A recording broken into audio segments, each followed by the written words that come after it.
Hello and welcome to Planet Zoo, every animal franchise zoo. It's time for the next instalment of the Crazy Zoo. It's been quite a while, so here's a reminder of what the full zoo looks like. It's huge. Honestly, can't believe how far we've come from when we first started this zoo.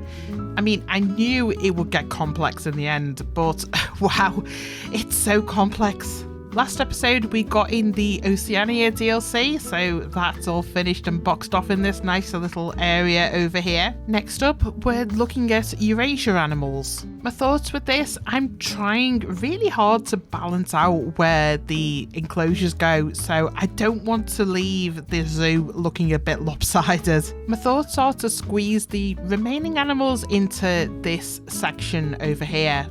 I think there's room over here without leaving the zoo a bit too wonky. First up for this is the Hermann's tortoise. So I'm going to build that like I usually do off camera and we'll jump back. So here we are with Hermann's tortoise in. For this, I've added a big main path for where guests will walk through. Idea is all of the animals for the Eurasia pack will come through from this big main path.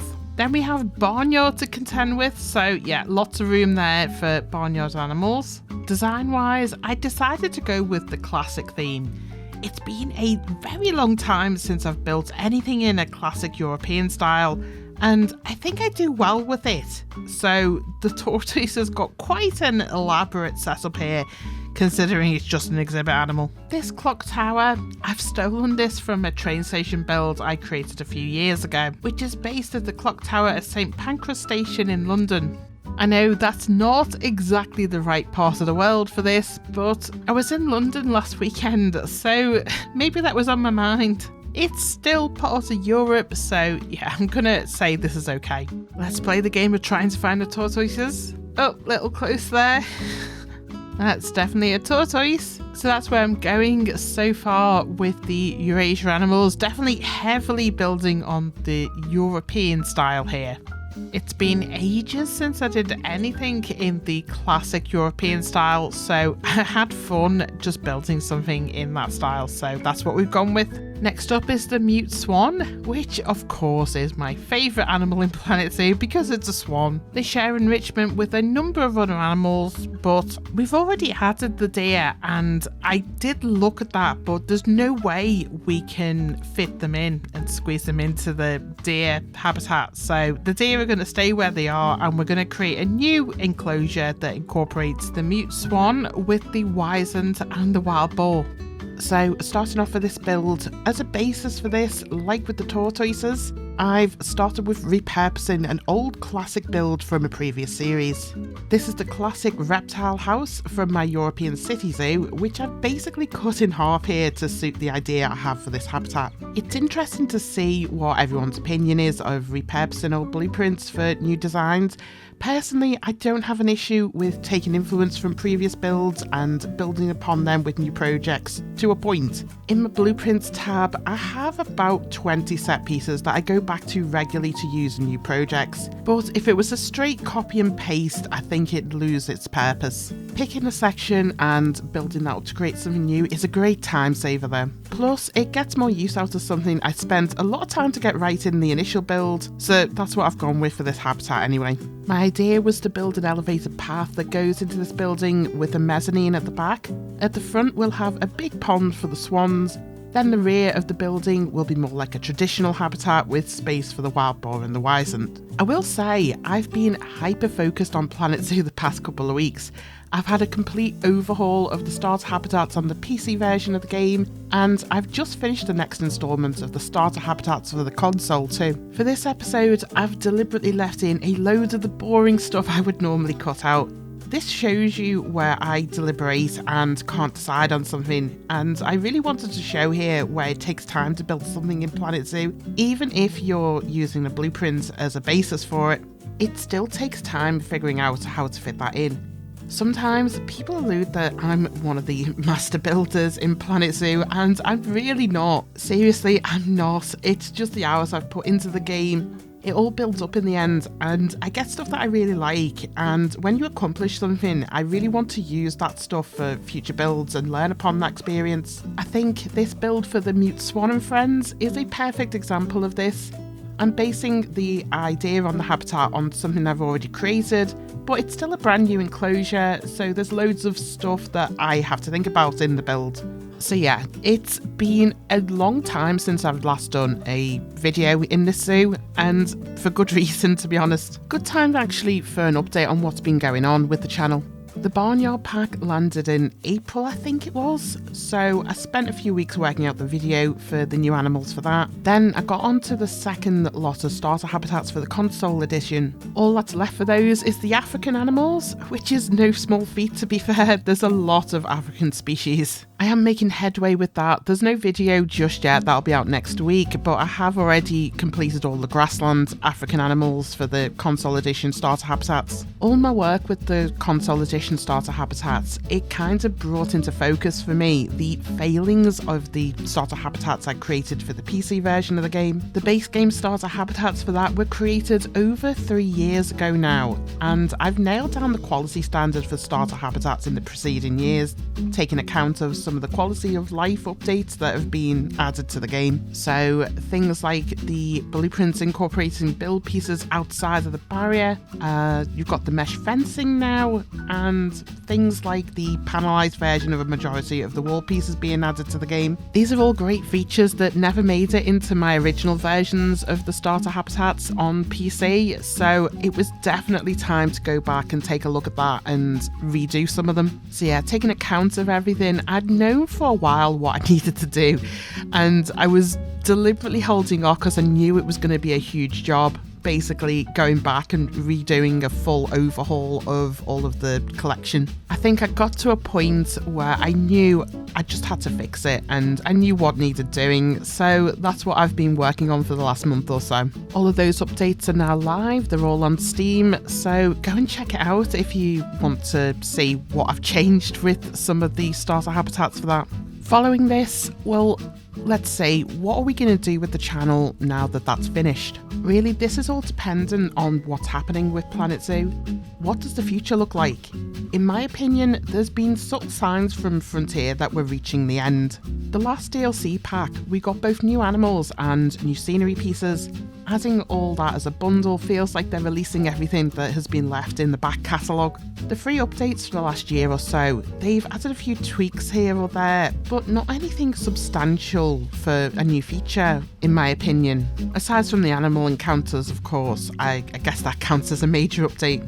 What this all means in terms of Planet Zoo, in my opinion, I think they're winding down development in the game entirely. I think we'll get one more DLC pack, and probably within a month or two for that. Following that, maybe bug fixes for a while, but I don't think there's going to be any new content after this. So that, of course, will shape what I do here on the channel. I still have so many plans. I've spent so much time in Planet Zoo creating starter habitats and running all those races I did.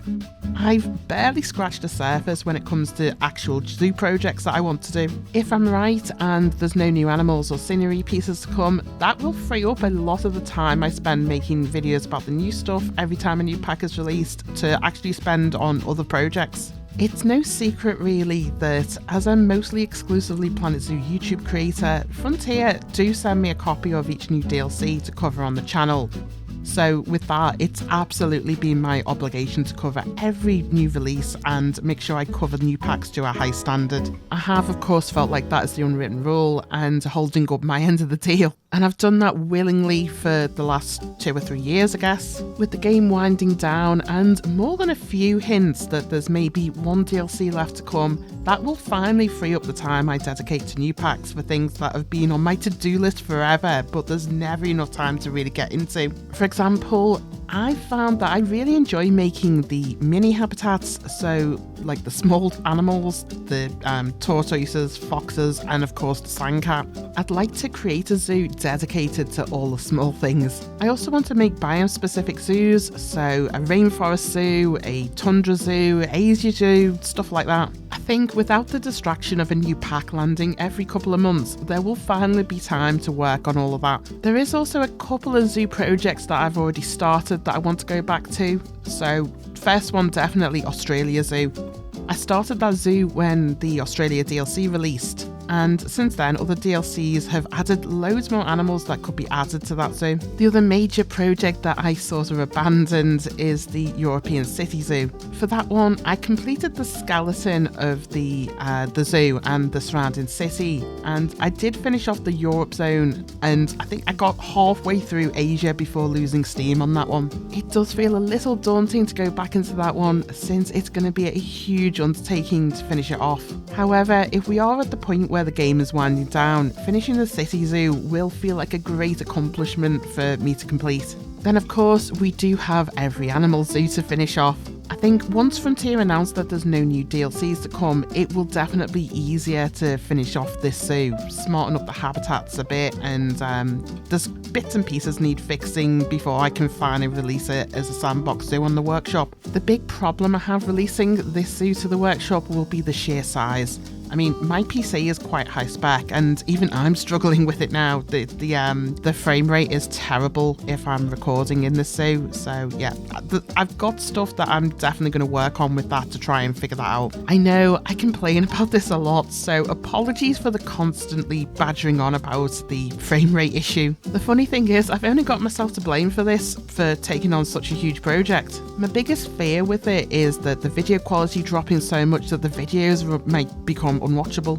I do, however, have a new plan which doesn't compromise the spirit of the original goal we set out with this, but it might help with the video quality. Initially, I'd thought about simply converting the zoo to sandbox now, but that kind of defeats the original objective of squeezing every animal into one zoo. Instead, something I've noticed with how the game runs, there's certain actions that can tank frame rate more than others. I've worked out total piece count isn't the problem. I've had other zoos that have thousands upon thousands, hundreds of thousands of pieces, and they run perfectly until I start adding animals. So I think it's the total number of animals, guests and staff is what the issue is. I'm up to work zone number 19 to keep every animal zoo working effectively. So my idea going forward is to phase the close down of habitats and work zones to focus only on zones that will be developed one at a time. I noticed recently when I created all of the starter habitats again in a new zoo, I noticed a problem with the number of barriers I had going on. That zoo, now I didn't have many staff, I had a skeleton crew of staff going on. Just one keeper, one vet and a couple of janitors. There was no guests in the zoo and there was no animals aside from the animals in one habitat at a time when I was creating the habitats. Yet by the time I got to the end of that zoo, I was struggling again with frame rate issues. So I think what I figured out, even if there's no animals in a habitat, just having a significant number of habitats in a zoo is what creates an issue. It's definitely something going on with the barriers. So my idea with every animal zoo, if I do a phase close down of the work zones in the zoo, then I'll remove the hidden barriers from non-functional habitats, and I think that'll ease the frame rate issues significantly. Obviously, once the zoo is finished after the last DLC releases, I'll put all the barriers back in before releasing to the workshop, so it won't change anything for the release. And I think closing down various sections in the zoo, that won't affect the videos going forward, aside from the areas I'm not working on looking a little empty. It might actually even get the zoo back into profit finally. We're currently down to around 12 million in the bank, and although I think we'll still make it to the end before going bankrupt, it still does concern me how quickly the money is running out. I think closing down work zones, that'll force guests into smaller areas, and I think ultimately that will be more profitable than how we're running things now. Anyway, fingers crossed this works. I'll let you know in the next episode whether it is working or not. We are approaching the end of the build now, so let's take a look what the final thing looks like. Well, a frame rate is absolutely abysmal right now. Oh geez, this is awful. This is absolutely what I'm having to deal with, and you can see why I need to put in some kind of change to make sure we can actually keep good quality videos going on the series. I think what I'll do for today, I'm just going to pause the game and we'll look with it paused rather than live. There we go. Oh, that's so much better. Much smoother. Right, on with the look around. So this is the mute swan habitat. Also got in here the wild boar and the wisent. For this, gone with the classic European style, there's a big pond at the front for the swans. Then obviously we've got the building here. There's a guest path goes right through this building. Then we go through to the back of this, and there's a little overhang here for the guests to view the wisent and the wild boar from the back. This is a repurposed building from a previous blueprint, so it did save me a little time there with the build. Didn't have to create all this from scratch. Surrounding the building, the habitat is basically a little garden here where the animals are. So here we go, we've got wild boar there, and next to them is the wisent. Shame we're having to look at them paused, but hey ho, we'll sort this out for next episode.